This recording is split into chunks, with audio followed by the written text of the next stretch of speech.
The following program is produced by the Tech Talk Radio Network. My problem is I've got my pointer in the middle of the screen, and I need to move it to the left, but my mouse is over on the left-hand side of the pad. And if I go any further to the left, it's going to go off the pad. Anyway, if you could give me a call, I'd appreciate it. I'll wait until I hear from you. Welcome to another episode of Tech Talk Radio. I'm Andy Taylor. And I'm Justin Lemmy. Thanks for joining us. Sean is on assignment this week. Yeah, late night assignment, if you will. Yeah, so I guess Notre Dame, where he works, it does a big thing every year, and it's like kind of a welcome day with it's like 24 hours of just nothing but what Notre Dame does on their TV channel, and that's what he's doing. Yeah, no, I do not envy him in the least. Yeah, he told me he was going to be working till, I think, midnight tonight. And then they've got to come back early tomorrow morning and continue it. Poor guy. Sorry, no. And it's crazy because they had nothing but network problems this week. They've been dealing with all kinds of issues with servers, and luckily they got it all put together in time. But that's like hair pulling time. Oh, totally. Yeah. I mean, I've dealt with that in the past, with servers going offline. It always seems, in the world of IT, it always seems like your systems go offline at the worst possible time. Of course. They don't wait till when it's like just downtime.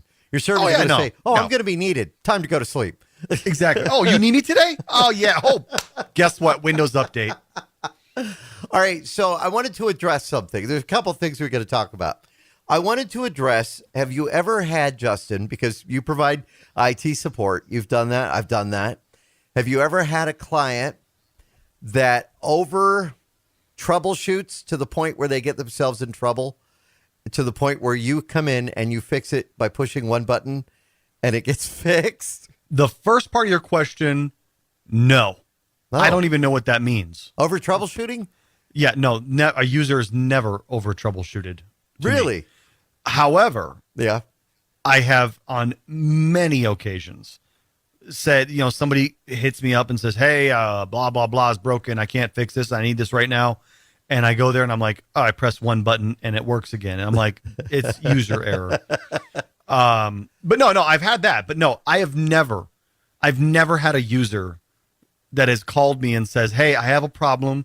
I've done this, and this. Nothing's worked. Every single time it's like, I have a problem. I don't know what's going on. Fix it now. Right. That's better. I think that's better, right? Well, I mean, from an IT standpoint, being myself in IT, I try to troubleshoot as much as I possibly can before I have to make a phone call to somebody. Yeah. Now, granted, my phone calls that I have to make are probably to like my local ISP, or even at work, the ISP goes down. Mm-hmm. I'll troubleshoot. I'll say, all right, we've attempted to reboot the computer. We've attempted to reboot the router, the network switches, maybe even the firewall if there's one in play. Right. We have, diagnosed blah, blah, blah. And it basically, it shows that it's upstream from the router. So it's got to be on your side. I'll do all that because I know how to do it. I'm an IT person. Yeah. But for the most part, no, people call me, just normal users. Mm-hmm. They'll just be like, it's not working. Fix it. Great. Yeah. I'll be right there. I had a situation recently, and this could serve as a cautionary tale for those that get into a situation and realize, oh, it's not working. So let me unplug it and plug it into something else. And then they plug it into something else and it's still not working. So then they leave it that way and say, no, it doesn't work anymore. When basically they plugged it into a dead outlet, which it was a device that was plugged in to another outlet. For some reason, this device was left by this person's desk from the previous IT guy, and they didn't unplug it and just take it. It didn't work anymore. It powered up, it got a light, but there was no juice going through it. So it was dead. It was basically a dead device. So they had a computer. It wouldn't start because they couldn't find the power button on it. It was an all-in-one. And those can be a little difficult. If you get one of those all-in-ones, sometimes, make yeah. sure you get familiar with those. But they then took the power plug, thinking, okay, if we plug it in, it'll power up the computer. You still have to find the power button on the computer to get it to start up on the all-in-one. And they did, but they plugged it into a dead outlet. And at that point, they said it's dead. And I'm telling them, no, it's not dead. It works. See, if they would have just left it the way it was and then called me, I would have said, oh, the power button is not on the back. They were pushing a little plastic indentation that was on the back. That wasn't a button. It was just for decoration.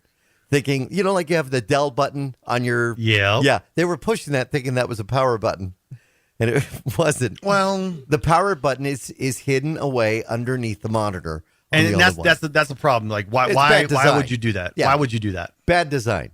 Yeah, bad design, totally. I mean, I've had situations where people have called me and said, "Hey, even this year with us ramping up Waterworld, getting it ready for the summer season, they're putting computers back in place, and a lot of times the people that are putting these computers back in place are part-time, workers. They're teenagers. They don't know anything about this, so they like, oh, it's got to have an internet connection. Let me just plug it into this little Ethernet jack here.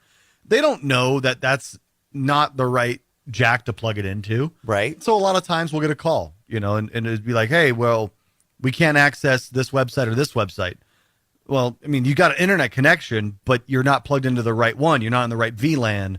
Right. You're not, you don't have the right IP address, blah, blah, blah. And it's just simple. I just walk up there and I'll just plug it into the right, port, and it works. I'll tell you, one of the biggest advancements when it comes to fixing computers in the late 80s, 90s to what we have today is the smartphone. You know how many times I will go to somebody's, place or business, and I will go ahead and do the steps. I will capture that on the smartphone, taking photos. Here's how you do this. Here's what this is. Here's how you do this. Nobody ever listens. But it's good so they have it. So that way I can look and see. This is the day and age. Come on, I had to figure out how to put the oil in the car the other day by going to YouTube.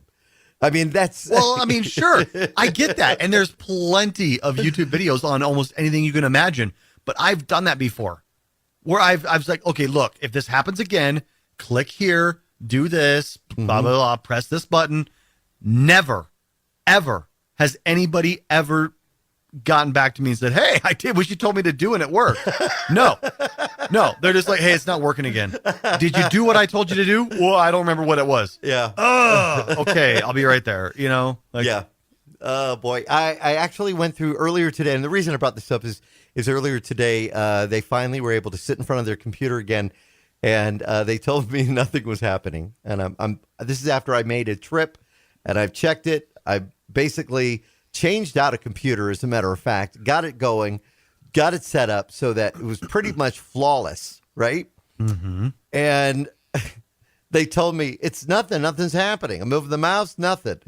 I'm like, okay, is the power button on and the power light on the power button? Yeah, that's, and you got nothing on your screen. Move your mouse a little. I'm moving the mouse. Move your keyboard. Move the keyboard. Nothing. Wait, right? Move the keyboard? Well, it hit a key on the keyboard, Oh, okay. Yeah. I was like, what does that do? So, okay, I picked up my keyboard. I moved it 1 inch to the left. What? Turn it upside down and look at the crumbs that'll fall out of the keyboard. Yeah. Oh, French fry fell out.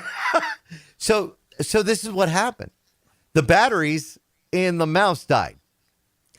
And then what they did is hit the power button to turn the computer off. But when they turned it on, it ran a Windows update, and it took forever to start up, and then it just went black screen as it was doing the update. So they just assumed it wasn't working. I've told this story before on this radio show. Yeah. I don't understand how people now, in the year 2023, I don't understand how people don't know how to use a computer in this day and age. I mean, we were raised with computers, right? At least, my generation. Now, all right, now obviously, if you're older, okay, I get it. But anybody that's my age or younger, and primarily the people I deal with are younger than me, right? They don't know how to use a computer. I'm like, It doesn't. No. There's no excuse anymore in my mind. You know why? You should know how to use a computer. You know why? Because it's changed. All right. So what do you consider yourself in? Are you in Gen Z? Are you millennial? Well, see, I'm actually. I mean, if you if you look at the what's the word I'm looking for? If you look at the timeline, I guess I'm right on the border. I'm not Gen X, Right. and I'm not millennial. Okay. I'm. There was a word for it. Zennial. I'm a Zennial. You're a Zennial. That's what All it right. is.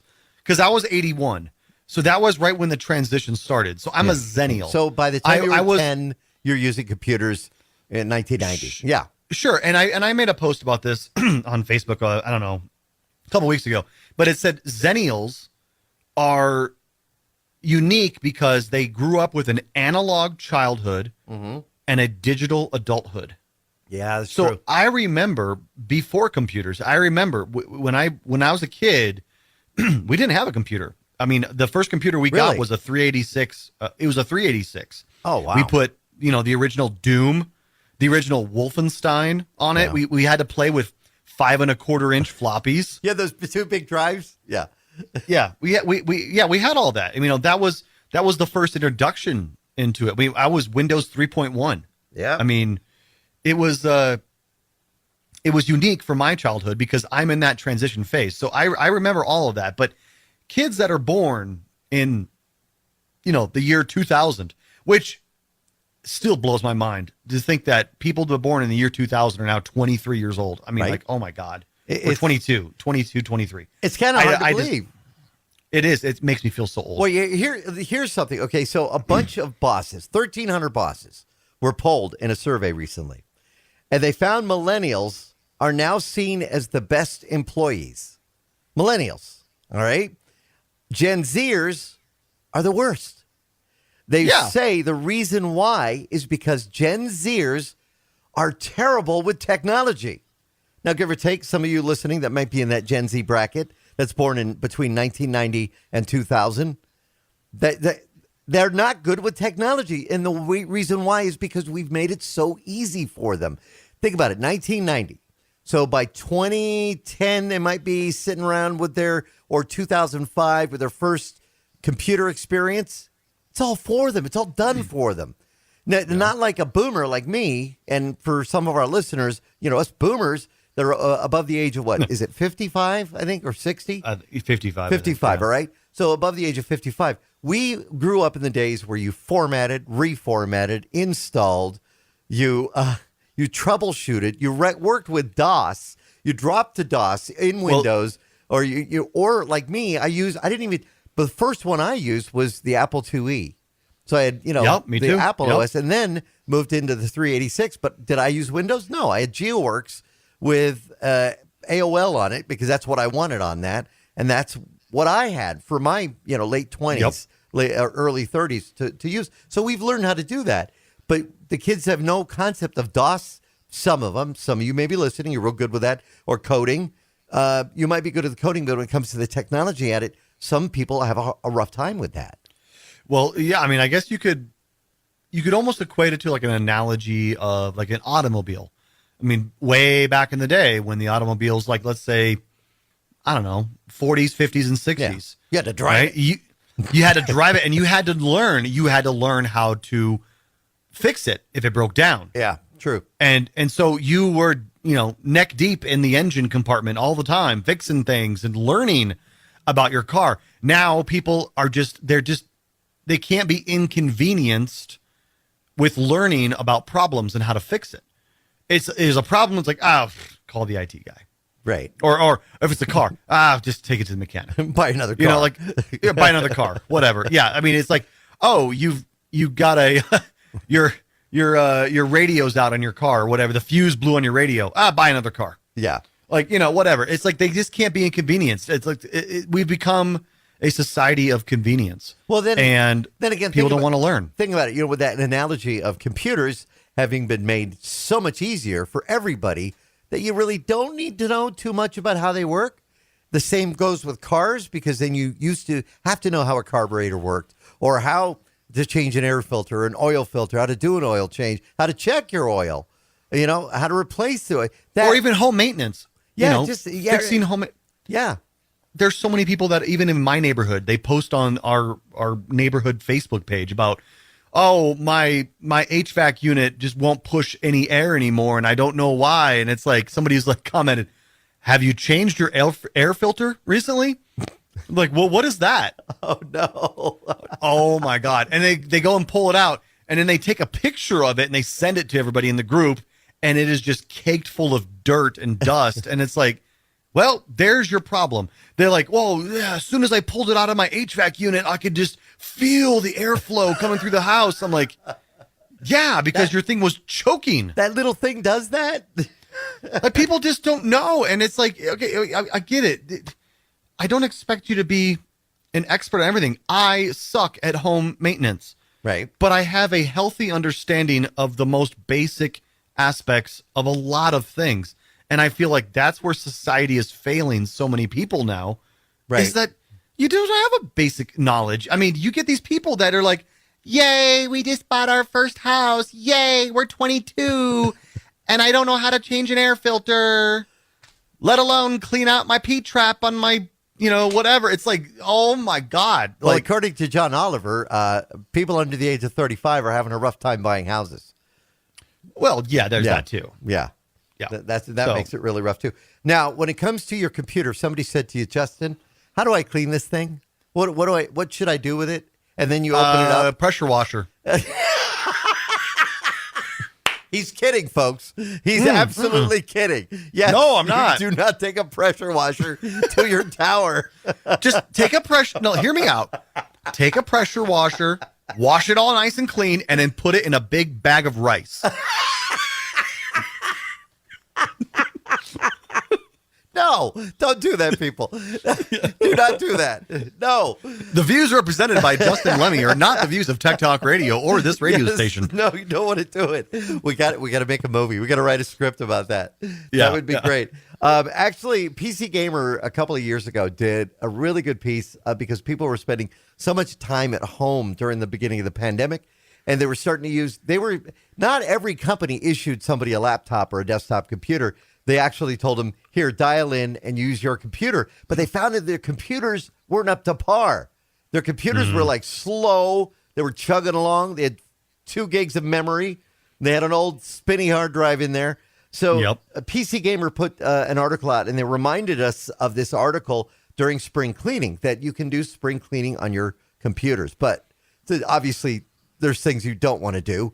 One of them, I actually heard an employee at a big box store tell somebody, well, if you got a lot of dust, just open it up. You can open up the side and just take a vacuum cleaner and take the vacuum cleaner hose and pick up the dust that way. Also, folks, don't do that. Don't do that. Don't do that. Yeah, static. Yeah. Well, it's not just the static. I mean, yes, that's one. The other is your computers in many cases have what they call jumpers. And they're little devices that bridge certain parts of what your computer's going to do. And people have been known to use a vacuum cleaner on the inside of their computer and suck up those jumpers. And they wonder why the computer won't start at that point. So PC Gamer has this link. I want you to check it out. It's pcgamer.com/spring-clean-your-PC. All right. Now, if you think that maybe you were on a laptop or you have an all-in-one, you don't have to worry about it. And you're like sitting there on the high hog right now, rubbing the fingers on the chest. And see, I don't have to do that. Actually, you do. You could have the same issues with your vents getting clogged up on your laptop. I'm not saying open up your laptop. You don't want to do that. But Put it in the washing machine. You put it in the washing machine, get in the Dishwasher, car, excuse me. grab the car keys, go to wherever you're going to go, Best Buy, Costco, whatever, and buy a new one. There you go. Yeah. No, you don't want to do that. No, but a little can of air, and you got to be really careful with those, can actually help dislodge any of that. But if your fans are heating up, the computer's getting less power, just not working the way it should, believe it or not, that can be a big issue. And as the summer hits, Yep. we're getting hotter here. I don't know about you in Denver. I know here in Tucson. We're getting snow right now. Are you still getting snow? Yep. Wow. Tonight. Yes, tonight. As of the time of this recording, we are under a winter storm warning. That's crazy. I had no 8 idea. inches of snow in the front range. Yeah. And you're in the same month as us. It's April, right? Yep. It is end of April. Coming End May. of April. Yeah. Next week will be May. So great. Something else to think about. I'm going to talk about it because it's Arizona and you're in Denver, so maybe it's not a big deal. People transporting their laptops and their tablets, leaving their phones in the little carrier, in your car. You don't want to do that, especially in the summer here. Absolutely not. No. Or a lot more people are getting dash cams nowadays. Yeah. You definitely don't want to leave your dash cam, connected to your windshield, especially even in Arizona. I mean, oh yeah, it'll melt. I mean, what does your car get up to down there? Like, well, if it's 250 degrees? Yeah, about that. Seriously, that's what it feels like. Yeah, no, I mean, I'm being serious. Yeah, it's like 250 degrees or something. And you've got this battery device that's, most of them have a battery that's plugged into your car. It's getting direct sunlight. Yep. Your best thing, pull it down and put it in. If you have to, if you can't take it with you, put it in the glove compartment. It's not plugged in. It's put away. Yeah, definitely. But here's another thing, too. Can of air, Freon. This happened to Mike O'Brien, who I just talked to this past week. Mike's doing well. But he one time took a couple cans of air, had I'm not sure, it was a laptop he had, and he put them in the back of his Montero, and he drove somewhere, and he went inside to do some shopping. And when he came out, now this was in Palm Springs, mind you, but when he came out, those cans of air exploded. And when they exploded, they took out that laptop completely, shattered it. Oh, geez. So another thing to think about: don't leave your electronics in your car. Plus, it's somebody walking by could see it and smash and grab. Absolutely. It's not, totally. That's not a good thing. All right, coming up? We got to talk to you about a purchase you made this week. Oh, yeah. I want to talk to you about that thing you're sitting on because I've been shopping. And I keep getting fed ads for a certain brand, and I think it's because Facebook really is spying on me. Of course they are. Yeah. And I'll tell you why when we come back. This is Tech Talk Radio. I'm Andy Taylor. I'm Justin Lemmy. Find us on the web at techtalkradio.com. We'll be right back. And now, back to Tech Talk Radio. I went ahead and purchased something, and you're a little jealous. Yes, I am. Yeah. Well, okay, so let me preface this. I mean, I have always been a video gamer.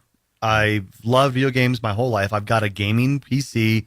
I have an Xbox Series X, which is the top of the line Xbox, for this generation. Right. I have a Nintendo Switch.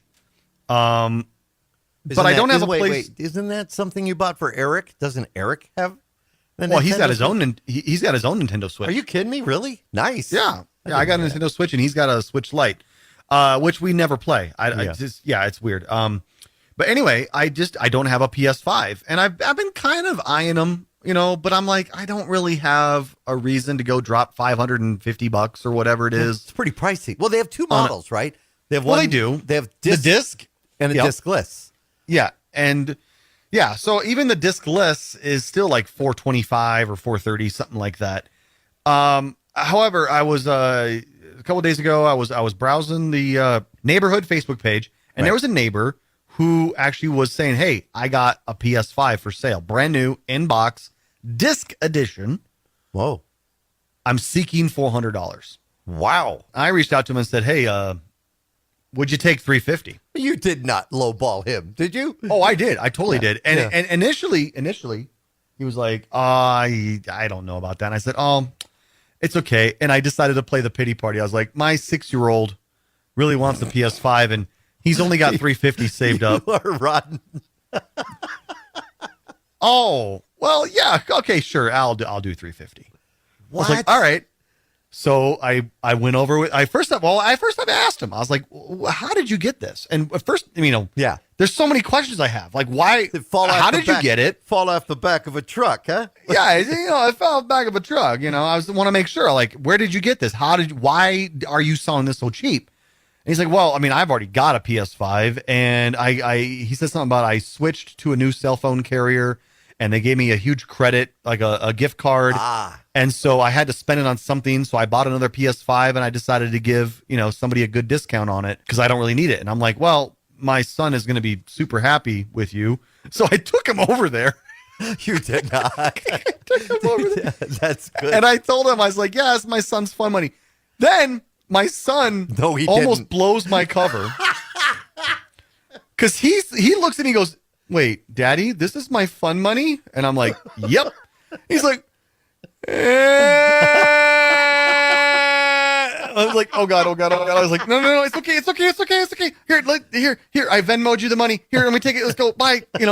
Walked outside. I'm like trying to calm him down. I'm like, dude, just keep your money. It's fine. Wait, so I get to keep my money? Yeah. Well, what is this all about? I'm like, I just used you as a pawn. Oh Like, my God. what's a pawn? So I totally used my kid for that. But I man. got myself a PS5 For $350. disc edition for $350. Man. I mean, I can't pass. I gotta say, I mean, okay, so I hooked everything up. I got the Xbox in the basement in my theater area. Right. I've got the PlayStation upstairs on the main floor, which is another, I got another 4K TV up there. Don't have surround sound or nothing like that, but I mean, Right. it's okay. I hooked it all up. Then I realized, well, first off, I had no more money left because I basically blew all my money. I had no games. So I was like, ooh, okay, well, what am I going to do about that? I don't have, $65 or whatever it is to drop on a new game. Right. So I signed up for the PlayStation Plus network. It's basically like the Xbox Game Pass, right? Right. So I signed up for the premium version. It's like, I think it's $17 or $18 a month, whatever. If I pay monthly. If I pay yearly, it's cheaper, but I decided just to start with the monthly. And immediately I got access to a ton of games. Yeah, somebody might right away go, wait, $17 a month? That's a lot of money. But what you get on the flip side of this, Hundreds of games. without having to go out and buy these games, like you said, 60. Some of these are top games too. You don't get every single game, but you do get a sizable catalog of games. It's the same thing as Xbox Game Pass. Yeah. They come out for 6 to 8 months or so, and then they'll leave the store, but you have a chance to buy them at a super deep discount. Right. So if you want to keep playing them. But right now I've got the new Final Fantasy VII remake. Now, Final Fantasy VII, if anybody's ever a gamer out there ever played it, Final Fantasy VII is by far the best Final Fantasy game of all time. Really? It was released for the PlayStation 1 back in, I want to say 98, 99. I want to say 99 maybe.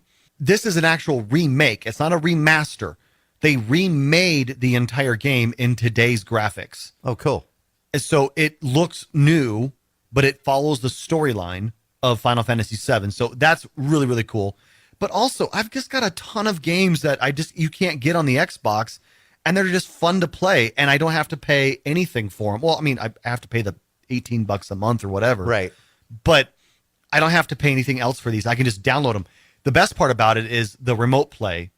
And so I have that with the... How's that? What is that? I have a Windows computer, my Surface Pro. Right. I have the Xbox app on my Surface Pro, and that allows me to play my Xbox remotely from wherever I am in the entire world. Wow. I can actually stream my home Xbox to my Surface. I tried it in Japan. It worked great. I mean, literally streaming my home Xbox from Japan. That's pretty cool. And it worked great. However, this latest recent update with Xbox Game Pass, I mean, it is just is completely destroyed the remote play. You can't do it anymore. It's horrible. And there's no word on it. They're not saying, hey, we're looking into this. I mean, it's absolutely horrible. I'll tell you right now, the PlayStation remote play, it just works. Wow. And it works really, really well. As a matter of fact, a couple days ago, I was sitting over at Brews, our local brewery here in the neighborhood, and I fired up the PlayStation remote play, and I actually played an entire game of Overwatch 2. Right. Which is like, so if you don't know what Overwatch, it's a 5-on-5 first-person shooter. Yeah. Right. But it's fast-paced. I mean, the graphics are moving. There's a lot of action going on. And that's usually not good for remote play because of the latency and the lag and things. Everything was perfect. I ended up scoring number 1 on my team. Even playing remote. That's pretty good. Playing remotely. Yeah. And I got to say, too, the PlayStation DualSense controller is phenomenal. I love this controller. Now, I still think Xbox, I like the layout better of the Xbox. I like the thumb positions of the Xbox controller better. But what I love about the PlayStation controller is the L2 and the R2 triggers on the backside, the ones that you would normally use your middle finger to press down. They have haptic feedback built into it. So if you're trying to do something in the game, let's say, for instance, like opening a stuck door, Right. the trigger will actually fight back. Nice. So when you're pressing the trigger, it's hard to press the trigger because it's fighting back against you. So it gives you that a little extra sense of reality. Another cool feature about the controller is it has, well, it's got a microphone built into it for remote play. So Right. if you're playing online with people, you don't have to have a headset. You can, there's a remote or there's a microphone built into the controller with an easy mute button in case you don't want it. But there's also a speaker.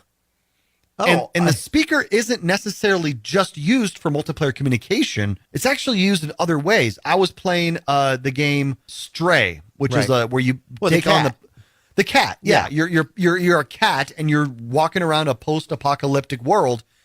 I could hear the footsteps and the purrs of the cat through the controller. It blew me away. I was like, this is crazy. When are they going to put out a really sequel cool. to Stray too? Because Annapurna did really good with that title, and then nothing don't know. yet. People, I don't liked know. I'm liking it right now. Although I did make a mistake. I'll be honest. Yeah. I let Eric try to play Stray because he was interested. He's like, oh, I want to be a cat. I want to play it. it. Of course. And in the very beginning of Stray, there's the opening sequence where you're jumping around with a bunch of other cats. You're jumping on these like HVAC ventilation pipes, Right. And one of them breaks away, and you lose your footing, and there's nothing you can do about it. This is a cutscene, like you Right. can't control it, like it just happens, and your character, falls down into this pit and loses his friends. He had nightmares all night long. Oh man. Because he kept saying, I miss the cats. I miss the my cats. And I'm gosh. like, bro, it's like 2:30 in the morning. Can you it's just a game, You've okay? terrorized your child. I know, but I mean, come on. It was just a game about a cat. It wasn't like I was letting him play Call of Duty or Five Nights at Freddy's. I mean, come on. I mean, it's not a horror game. It was just a game about a cat, but he just got so freaked out about it. But they make him seem so realistic that Oh, yeah, bond totally. between a kid. Now, Yeah. this PlayStation. Now, some of the things. Man, I asked you right off the bat, can you connect to PlayStation Network?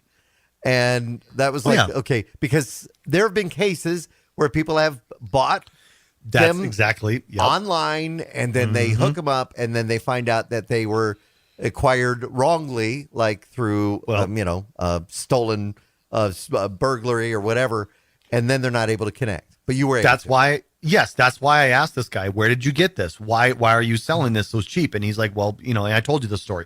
So yeah, the first thing I did, I got home, I set it up, and I tried to connect to the PlayStation Network just to make sure. And sure enough, everything was fine. That's great. So I was like, all right, I know I got a legit console. I want to. So my Xbox One, which is what I have, I Yeah. love it. I've cleaned it out. I've done a couple of upgrades to it, but the drive, it doesn't work anymore. And I could replace the drive, but do I really want to? You have to do soldering and all that stuff when you replace it. You no. can't just pull it out and put a new drive in. So Well, that's what's awesome about these new ones. You just pop a new one in. You pop a new one in. But the problem with this is I use it mainly now as just a media device. So I Sure. can watch, my Netflix, Hulu, and everything on there. I want to get another one. I want to get the new one. Do I bother getting the S or the X? Which one should I be looking at?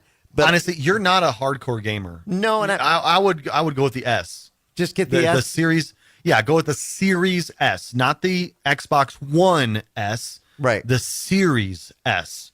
So that's the newest generation, but the S is going to be just enough for you because you're not a hardcore gamer. I got the Series X because I'm just that's the type of guy I want. I just want the best of everything. If I want it, Yeah. it has to be the best. So I got the Series X. I don't even utilize. Well, first off, there's not even a game out right now for the Series X that utilizes the power of the Series X. Right. There's just nothing out yet. Well, And it's been out for 2 years. hopefully they'll do that. All right, we can take a break, but what we're going to do is coming up on Monday is the premiere of the second season of Undercover Underage. And we've had her on the show. I think we've even featured her in one of our best ofs. But I think it's a show that every parent should watch. Now, it's up to you if you want to have the kids watch it as well. But What platform is this on? it is on ID Discovery. You'll be able to find it on the app as well if you have their service. But it's about this girl, Rue Powell, who actually works with a team, and they help catch those child predators that are out there. She does a really great job at it. So we want to go ahead and feature that discussion with Rue Powell, why she started the show, what the show is all about. So you can be prepared to watch this on Monday. I'll be watching it. I know a lot of people will. So when we come back, we'll have that, and then we'll wrap up with Justin coming up on Tech Talk Radio. I'm Andy Taylor. I'm Justin Lemmy. Find us on Facebook, facebook.com/Tech Talkers. We'll be right back. Now, back to Tech Talk Radio. Around this time last year, a brand new show made its debut on ID Channel, season 1 of a show called Undercover Underage. And the show has been picked up for a second season. It makes its debut this coming Monday on ID Channel. Rue Powell is the driving force behind Sosa, as well as this show, Undercover Underage. We find out a little bit about why the show got started, how it got started, how they do it, in our discussion with Rue Powell about the show, Undercover Underage. Thanks for coming on Tech Talk Radio. Thank you so much for having me. Where did this idea come from to actually take what you were doing with Sosa to make this a show? I never expected this to be a show. And a production company reached out to me and said, we'd love to follow you around and film the work that you do. And immediately, my knee-jerk reaction was, I don't know that that's a good idea. Yeah. And then they made a really good point, and they said, you work so hard to raise awareness. Imagine doing that with 1 million people every week. And that's really what hooked me, because you'll see in Undercover Underage that we are going after specific perpetrators, but more than going after online predators one by one, I really think what's going to move the needle with online predation is awareness, and I'm really glad that Undercover Underage is able to do that. Do you find, Rue, that many parents have no idea that their kids are having conversations sometimes with adults, and these adults are preying on them? I don't think that parents in general realize the pervasiveness of online predation. And I think that's because it's relatively new. Snapchat's only been around for a decade. You and I didn't grow up with smartphones in our hands. Yeah. And so this generation of kids is really the first generation of kids with smartphones. I mean, the iPhone came out in, 2007? Yeah. So it's brand new territory, and, we need to kind of shift the way that, society has been parenting. So I don't think they realize how easy it is for someone to target a kid online either. It's not about, being a good kid or being a smart kid or being a kid that needs attention. It's not about any of those things. It's the fact that these predators are seasoned manipulators, and they are very coercive. Well, the organization that you created, Safe from Online Sex Abuse, otherwise known as SOSA, how long has that been around, and what was kind of the spearheading to create this organization? Had you heard of stories where children had been victimized this way? So I have been a career-long writer, and I've long cared about advocacy, particularly child advocacy. So I have gone to Southeast Asia to write about human trafficking. I've written about, poverty, refugee crisis, child wellness, that sort of thing. And then I was running creative for a tech company, and we were seeing predation happen online, just tech safety company. And I really believed in my heart that people did not know exactly what was going on. And if I could just screen grab one of these conversations, screen grab how malicious this is, and just put it on a billboard, I think parents would, immediately understand what's happening. I ended up writing a piece while I was at that tech company about predation, and it went viral, and I ended up doing some press on Good Morning America. And then after that, I realized this is the area that I really want to focus on. So I took some time to kind of study what nonprofits are like. I've always been in a for-profit industry, and I joined the board of a child wellness nonprofit, and I felt like that gave me some experience so I could start SOSA. We're talking with Rue Powell. Of course, Undercover Underage is the show. It airs on Discovery. You could stream it if you have the Discovery app as well. But it's definitely one not to miss. If you're a parent and you're wondering, gosh, what is going on with the kid? And we think we tell our kids. I got to tell you, Rue, back in the 90s when remember AOL chat? You had chat rooms. And the whole bit. I remember my daughter was, I want to say maybe 13 or 14, and she would go and she'd be on the computer all the time. Now, I was a tech guy, so I was like, oh, I know what I'm doing. I know it's safe. She's okay. And one day at the house, Rue, we got a dozen red roses for her. And I remember saying to my wife, number one, what 14-year-old, if it's the same age, is going to be able to send her a dozen red roses from Florida? And we lived in California. Oh, no. So we put the kibosh on that pretty quick. And it was rough because, you had to pull the technology, have the discussions. I even had a friend that was in law enforcement come over. And really, even law enforcement was kind of unaware, like how to deal with it. Law enforcement has really been kind of a good backbone for what you're doing by catching some of these predators. Yeah, I mean, we do work in tandem with law enforcement. And, anytime we put a decoy in a city, we have law enforcement buy-in, so there are no surprises. I mean, I was a teenager in the 90s also. And I remember when someone told me that they were also 13, I was like, great, new friend on the internet, not realizing how manipulative that some of these people could be.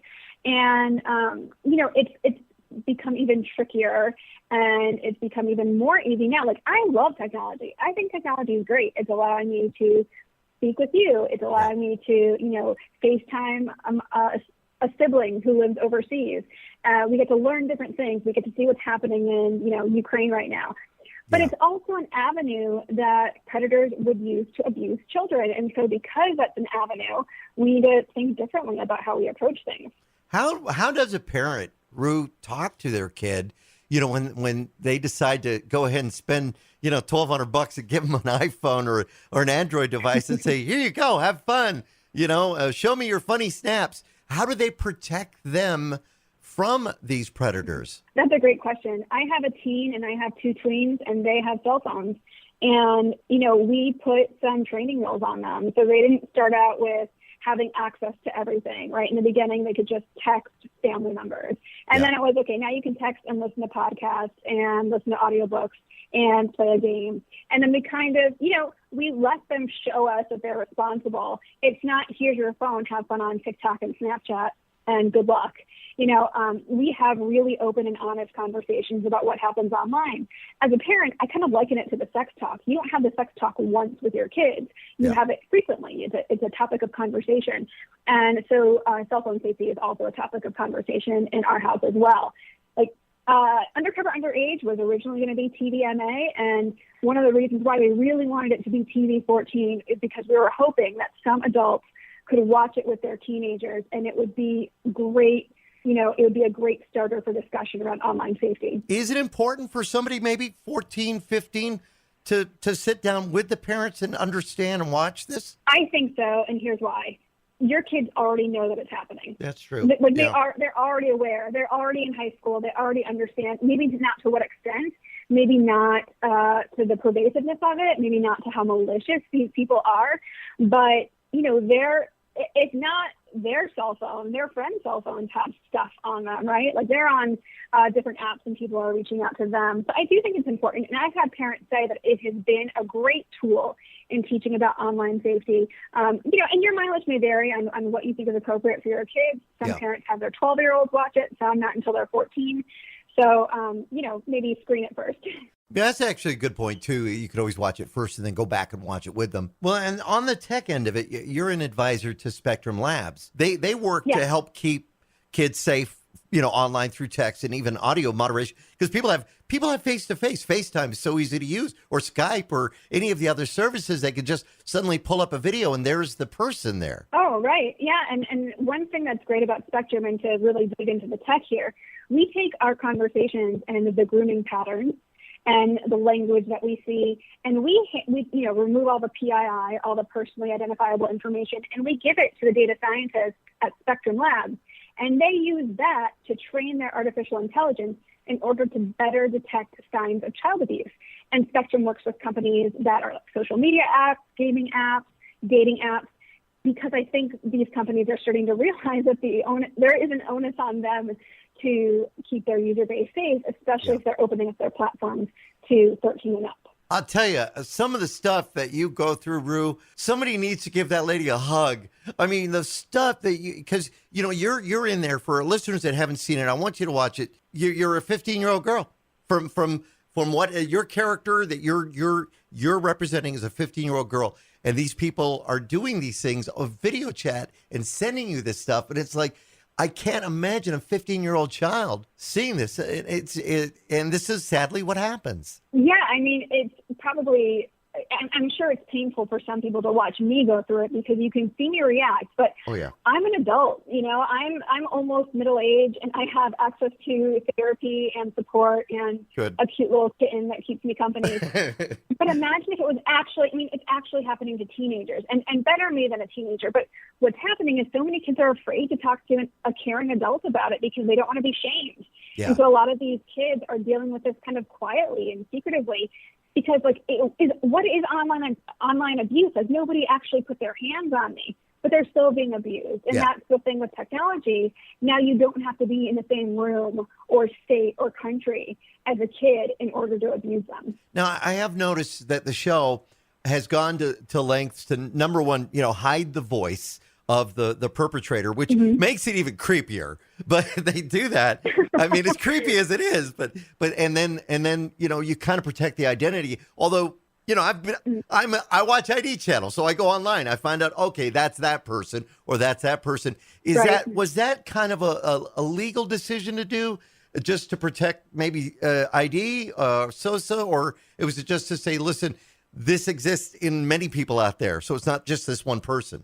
We really believe in due process, and we want to continue to have the respect and support of, law enforcement and prosecutors. And, we want these perpetrators that get caught to go through the proper processes.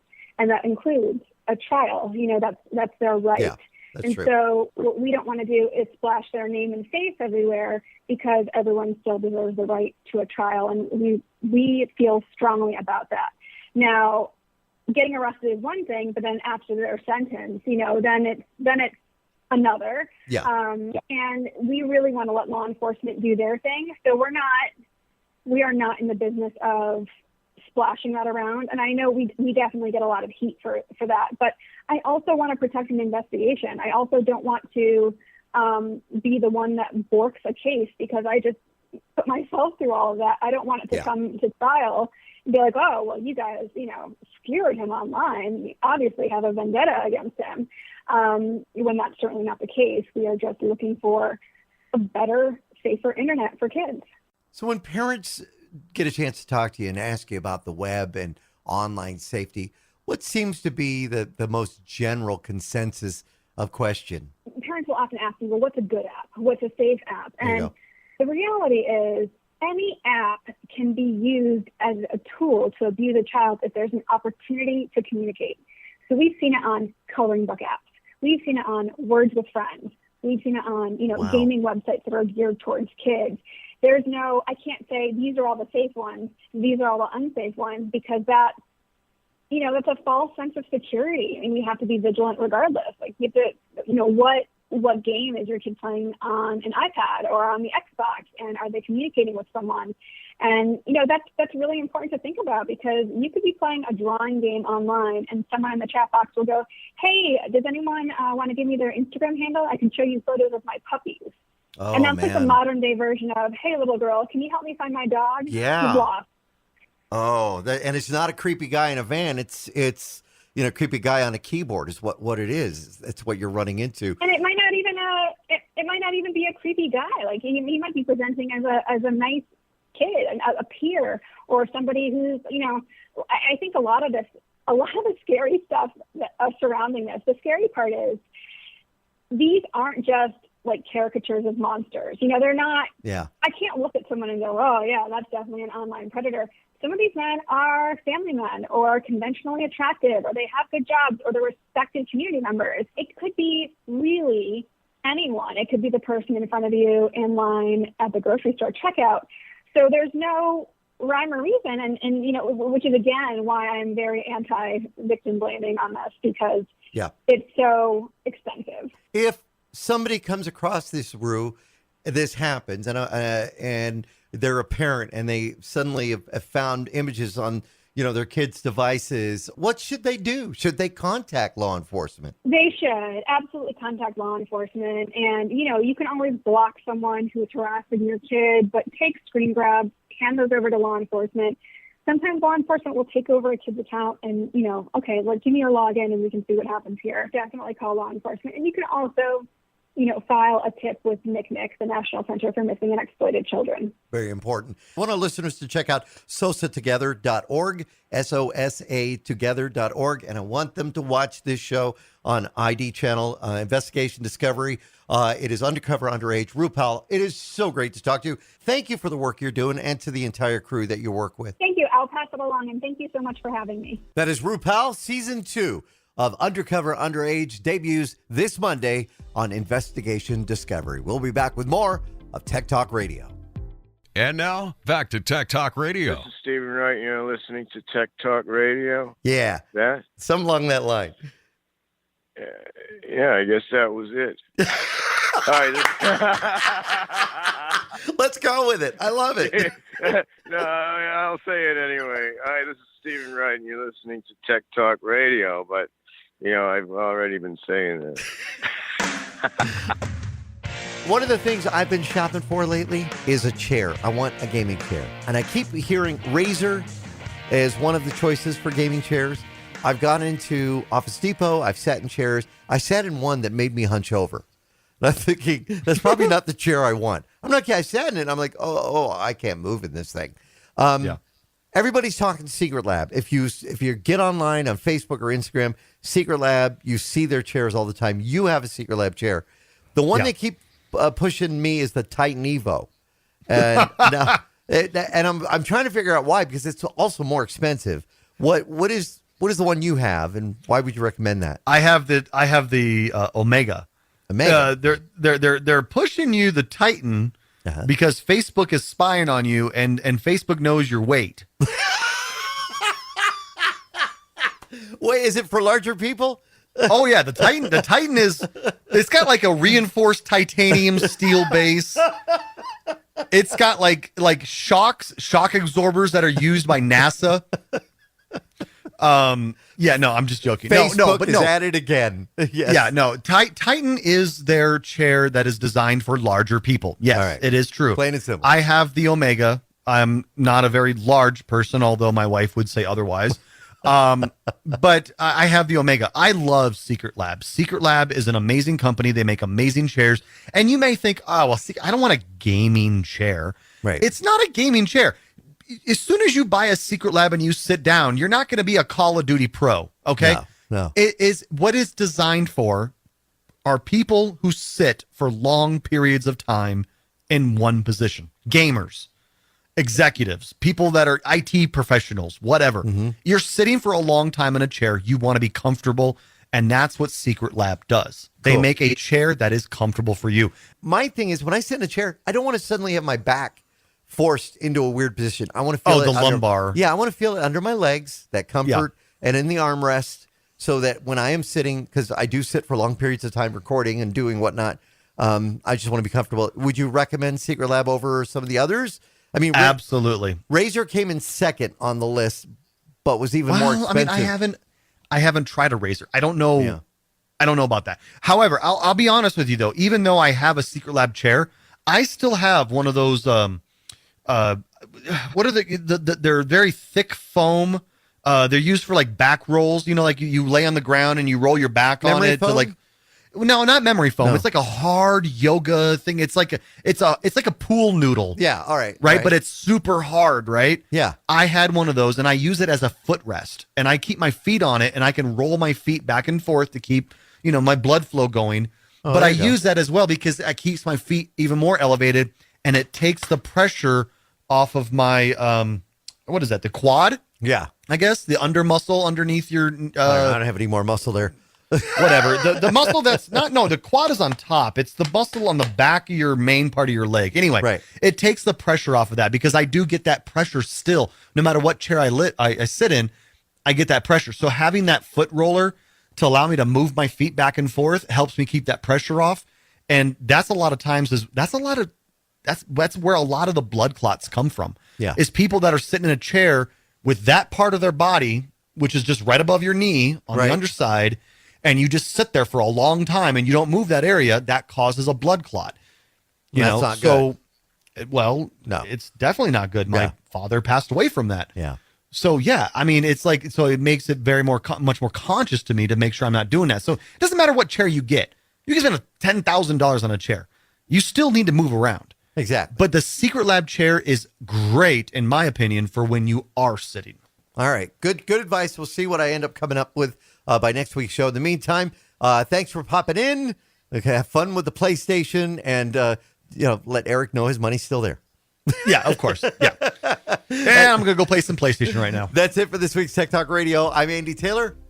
I'm Justin Lemmy. Have yourselves a great week. We will see you next time.